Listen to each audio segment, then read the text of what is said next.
How to fix PS4 error. Hey everyone, welcome back to our channel. I am Bimo from Journey Guide, and in today's guide video I will show you how you can fix your PlayStation 4 error. But before we get started, if you are new to our channel, then make sure to leave a like, hit that subscribe button, and without any further ado, let's get started with today's video. Now, it generally depends on what kind of error you're talking about. You could also have some hardware related errors, or you could also have some software related errors. If you want to fix your software related errors, then you have to simply go ahead and select settings. And once you go to settings, you'll see this kind of interface. Over here, the very first thing we will simply do is check for system software update. So go ahead and select system software update. And if your device or your PlayStation console has an update available, update this software to the latest version. It may take a while depending upon the internet connection and depending upon the size of the update.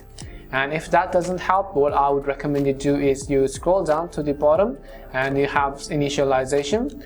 Once you go to initialization, you could go to restore default settings. Now, before you try to reset it, you can simply reset the settings of your PlayStation, and which will generally reset all of the settings. You might want to log into your PlayStation account again. You might want to sign into your Wi-Fi network again. This is simply going to reset the settings. And the other thing you could also do is you could go to initialize PS4. So what you can do over here is when you go to initialize, you could do a quick wipe, which is quickly delete data from system storage and initialize the PS4. Then this method might allow third parties to retrieve the data by using specialized tools.